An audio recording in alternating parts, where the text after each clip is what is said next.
अस्सलाम वालेकुम दोस्तों, मेरा नाम है वसी और आप देख रहे हैं मेरा यूट्यूब चैनल वसी जी। दोस्तों, जैसा कि आप लोगों को ये तो पता ही होगा कि मैं आजकल पाकिस्तान में हूँ, तो मैंने सोचा चलें आप लोगों के लिए एक और बेस्ट वीडियो बनाई जाए, एक नए टॉपिक के साथ, नई इन्फॉर्मेशन के साथ। यूजुअली ये टॉपिक काफ़ी पॉपुलर है और लोग जो हैं इसके बारे में बात करते रहते हैं, और वो ये है कि गल्फ़ कंट्रीज़ में जितने भी अरब ममालिक हैं, अरब के जो मुल्क हैं, उनमें सबसे सस्ता, सबसे इजी मुल्क कौन सा है कि जहाँ पे जाके आप रह सकते हैं इजीली, या जॉब के हवाले से भी, या लाइफस्टाइल के हवाले से, रोज़मर्रा ज़िंदगी के हवाले से, जो डेली रूटीन है उस हिसाब से सबसे इजी कंट्री कौन सा है, सस्ता कंट्री कौन सा है। तो उसका मैं आपको एक कंपैरिजन दूंगा, क्योंकि मुझे 14 से 15 साल हो गए हैं गल्फ़ में रहते हुए। तो आइए टॉपिक की तरफ चलते हैं। अच्छा दोस्तों, सबसे पहले हम बात कर लेते हैं दुबई, यानी कि यूएई की। यूएई की 7 रियासतें हैं, जिसमें अबू दुबई, रासुल खैमा, शारजा, फुजैरा और इस तरह टोटल। अब उनका जो एक्सपेंसेस हैं, जो भी लिविंग स्टैंडर्ड्स हैं, वो थोड़ी सी महंगी हो चुकी हैं। और दुबई में नॉर्मली अगर आप एम्प्लॉयमेंट वीज़ा हासिल करते हैं तो वहाँ पे जो फ़ीस है वो अप्रॉक्सीमेट 4,000 से 4,500 गवर्नमेंट की फ़ीस है, जो कि वीज़ा प्रोसेसिंग के लिए वो गवर्नमेंट को देनी पड़ती है। कोई भी कंपनी अगर आपको बुलाती है, आपको वीज़ा देती है, जॉब देती है, तो कम से कम 4 से 4,500 रुपये उस कंपनी का खर्चा हो जाता है। तो ये एक खर्चा है। फिर वहाँ पे रहने के लिए जो मतलब लिविंग स्टैंडर्ड्स हैं, जैसे कि आप रूम रेंट पर लेते हैं, तो वो एक्सपेंसेस जो हैं अप्रॉक्सीमेट, अगर आप बैचलर हैं तो अगर आप बेड स्पेस लेने जाएंगे तो कम से कम भी आपको 600 में, 700 में, मेन सिटीज़ के जो एरियाज़ हैं वहाँ पे सिर्फ आपको बेड स्पेस मिलेगी। 600-700 में रियाल, यानी कि दरम की बात कर रहा हूँ। तो उसके अलावा अगर आप देखते हैं डेली रूटीन की जो जो शॉपिंग है, जो चीज़ें होती हैं, अब क्योंकि उन्होंने वैल्यू एडेड टैक्स जो है वो ऐड कर दिया, वैट को ऐड कर दिया, तो वो थोड़ी सी महंगाई जो है वो वहाँ पे बढ़ गई है। तो थोड़ा सा कॉस्टली हो चुका है, ख़ास तौर पे दुबई और शारजा में और अबू धाबी में। तो लेकिन फिर भी क्योंकि वो मार्केट थोड़ी सी बड़ी है अरब मुल्क में, तो दुबई, शारजा या अबू धाबी के जो जो मतलब रियासतें हैं, तो उनमें रहना, अगर आपकी जॉब अच्छी है, स्टेबल है, तो कंपैरेटिवली अच्छा, एक एक सस्ता आप कह सकते हैं, अफोर्डेबल वहाँ की प्राइसेस हैं। स्कूलिंग के खर्चे भी हैं, उसके अलावा जो आपकी दूसरी बाकी ट्रांसपोर्ट तो अरब कंट्रीज़ में वैसे ही बहुत सस्ती है, क्योंकि पेट्रोल सस्ता है। अच्छा, अब दुबई की ये जो हमने बातें कर ली हैं, एंड पे जाके जो है ना हम इस कंपैरिजन का रिजल्ट निकालेंगे। दूसरा कंट्री हम ले लेते हैं ओमान। ओमान में जो है सबसे पहला स्टेप हम लेते हैं वीज़े का। तो वीज़ा प्रोसेसिंग जो है ना वो 2000 रियाल, यानी कतरी रियाल, या 2000 दरम जिसको आप कहते हैं दुबई का, और ओमान का 200।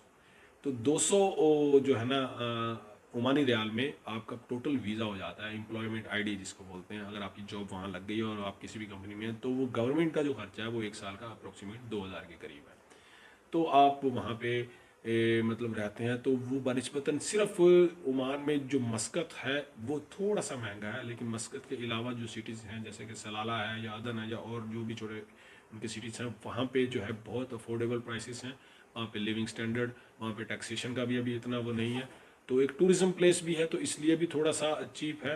तो ओमान कंपैरेटिवली दुबई से तो बहुत सस्ता है हर हवाले से। हाँ, मगर क्योंकि दुबई एक इंटरनेशनल मार्केट है, वहाँ पे जॉब्स, अपॉर्चुनिटीज़ और दूसरी सब चीज़ें बहुत ज़्यादा है। ओमान में जॉब्स और अपॉर्चुनिटीज़ जो हैं, बिजनेस अपॉर्चुनिटीज़, ये बहुत कम है। तो अब हम आ जाते हैं ओमान से चल के तीसरे कंट्री में, सऊदी अरब में।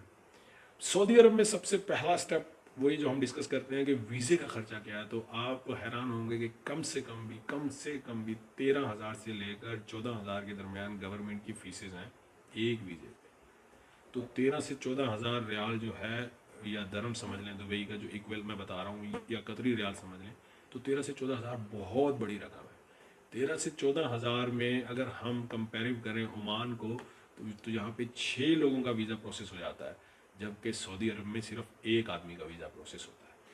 तो ये है। इसके अलावा जो है सऊदी अरब में जो लिविंग स्टैंडर्ड्स हैं, या जो उनके अपार्टमेंट्स हैं और रूम रेंट हैं, वो अफोर्डेबिलिटी में आते हैं। वो आप चीप चीप प्राइसेस पे ले सकते हैं, तो वो इतना महंगाई नहीं है।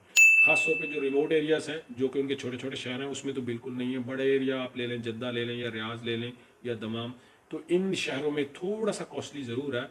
मगर एक चीज़ सऊदी अरब की बेस्ट ये है कि वहाँ पे जॉब अपॉर्चुनिटीज़ जो हैं वो अच्छी खासी हैं। वहाँ पे अगले 10 सालों के लिए बहुत बड़े बड़े प्रोजेक्ट्स हैं। तो कंपैरेटिवली सऊदी अरब बिजनेस और जॉब के हवाले से तो बेहतरीन है, मगर लिविंग स्टैंडर्ड्स जो हैं वहाँ पे काफ़ी एक्सपेंसेस हैं। सॉरी, मगर उनका लिविंग जो स्टैंडर्ड है वो वहाँ पे इतना महंगा नहीं है, वो नॉर्मल अफोर्डेबिलिटी में आता है। जस्ट उनका वीज़ा प्रोसेस बहुत महंगा है। अच्छा, अब हम आ जाते हैं कतर की तरफ। कतर एक ऐसा मुल्क है कि यहाँ पे आपका वीज़ा प्रोसेसिंग सिर्फ 1800 या 1900 रियाल में, तकरीबन ज़्यादा से ज़्यादा 200 रियाल में हो जाता है, जिसमें आप कतर में पहुँच के अपनी जॉब स्टार्ट कर लेते हैं, आप कतर के रेजिडेंट हो जाते हैं। उसके अलावा यहाँ का जो रहना है, जो बिज़नेस है, बिज़नेस के डॉक्यूमेंट्स हैं वो भी बहुत सस्ते हैं। आप अप्रॉक्सीमेटली 3 से 4 हज़ार की डॉक्यूमेंटेशन में एक बिज़नेस सेटअप को खड़ा कर सकते हैं। मैं इन्वेस्टमेंट की बात नहीं कर रहा, इन्वेस्टमेंट एक सेपरेट चैप्टर है। तो उसके बाद आपका कतर में एक बिज़नेस भी स्टेबल हो जाएगा, यानी रजिस्टर्ड हो जाएगा। उसके बाद यह है कि यहाँ पे रूम्स अकामोडेशन थोड़े से महंगे ज़रूर हैं, आप दुबई की निस्बत या सऊदी अरब की निस्बत या ओमान की निस्बत, मगर फिर भी अफोर्डेबिलिटी में आते हैं, क्योंकि छोटा सा मुल्क है, बहुत पुरसकून है। और यहाँ की जो गवर्नमेंट है उसने जो रूल्स बनाए हुए हैं इस मुल्क के हिसाब से बनाए हुए हैं, तो वो काफ़ी अच्छे रूल्स हैं यहाँ की कम्युनिटी के लिए। तो इसके अलावा यहाँ पे टैक्स नहीं है किसी भी किस्म का, जबकि सऊदी अरब में अगर आप फैमिली बुलाते हैं तो फैमिली को रखने का भी आपको टैक्स देना पड़ेगा अगर आप उनका अकामा या आईडी लगाते हैं। इसी तरह दुबई ने भी टैक्स जो है 2017 में या शायद 2018 में जो है ना वो इम्प्लीमेंट कर दिया था। जबकि ओमान और कतर ऐसे हैं कि वहाँ पे अभी टैक्स नहीं है, तो आप अपनी फैमिली को बुलाते हैं, रखते हैं या कोई भी प्रॉपर्टी लेते हैं तो उस पर कोई प्रॉपर्टी टैक्स या ऐसी कोई चीज़ें नहीं है। तो इस लिहाज से कतर जो है वो थोड़ा सस्ता हो जाता है। तो एंड में अब कंपैरेटिवली आप ये सोच रहे होंगे कि इसका रिजल्ट क्या है, कौन सा कंट्री जो है, कौन सा मुल्क जो है वो ज़्यादा सस्ता है रहने के लिए और अपने आप को सेटल करने के लिए। तो मेरी जो है ऑब्जर्वेशन में मैं सबसे पहला नंबर दूंगा कतर को इस हवाले से। गो के मेरी नज़र में दुबई बेस्ट ऑप्शन है, क्योंकि वहाँ पे जॉब अपॉर्चुनिटीज़ और बिजनेस और इंटरनेशनल मार्केट होने की वजह से वहाँ पे काफ़ी सारे मौके ज़्यादा हैं, वो बेस्ट ऑप्शन है। मगर हम क्योंकि ये टॉपिक कर रहे हैं कि सस्ता कंट्री कौन सा है, क्योंकि जॉब्स अपॉर्चुनिटीज़ या इन चीज़ों को हम दे रहे हैं दूसरे नंबर पे देख रहे हैं। तो अगर सस्ते के हिसाब से देखेंगे तो कतर, दूसरे नंबर पर ओमान, तीसरे नंबर पे दुबई और चौथे नंबर पे सऊदी अरब। तो ये कंपैरेटिव एक छोटा सा मैंने किया अपने एक्सपीरियंस में, क्योंकि मुझे 14 से 15 साल यहाँ हो चुके हैं। तो मैंने सोचा कि चलें, बहुत सारे लोग इस टॉपिक पे बात भी करते थे, तो आज हमने सोचा कि इस टॉपिक पे बात करें और आप सब दोस्तों को ये इन्फॉर्मेशन दें। तो जो भी लोग इस वीडियो को देख रहे हैं तो उनको एक ज़रूर एक रैंडम आइडिया मिल गया होगा कि वो किस कंट्री में जाएँ और कहाँ जाके वो ईजीली सेटल हो सकते हैं। क्योंकि आज के दौर में एशियन जो है हमारे, वो माइग्रेशन करना चाहते हैं, यूरोप में भी जाना चाहते हैं, ऑस्ट्रेलिया कनाडा का भी सोचते हैं। तो ये भी एक कंपैरेटिवली इस चीज़ को भी कंसीडर कर सकते हैं, क्योंकि ये जो है आपके होम कंट्री के नज़दीक है। सबसे प्लस पॉइंट ये है कि आप अपने होम कंट्री के नज़दीक है, 2 से ढाई घंटे में आप यहाँ पहुँच जाते हैं। आप वहाँ के परमानेंट रेजिडेंट होते हैं, आपको तमाम सहूलियात होती हैं। सबसे पुरअमन कंट्रीज़ हैं ये, और वहाँ पे कोई क्राइम व्राइम का ऐसा कोई मसला नहीं होता, बहुत सेफ्टी है, सिक्योरिटी है। तो ये सारी चीज़ों को देखते हुए सब लोग इस वीडियो को कंसीडर करते हुए अपने फैसले कर सकते हैं। वो दोस्तों, उम्मीद करता हूँ कि आज की ये वीडियो आपको ज़रूर पसंद आई होगी। तो मिलते हैं ऐसी किसी अगली वीडियो में, इंफॉर्मेटिव वीडियो में। इस चैनल को लाइक कीजिए, सब्सक्राइब कीजिए, आपकी सपोर्ट से ही हमें हौसला मिलता है, हम नई से नई वीडियो लेके आते हैं। तो मिलते हैं ऐसी किसी अगली वीडियो में, तब तक के लिए इजाज़त दीजिए। अल्लाह हाफ़िज़।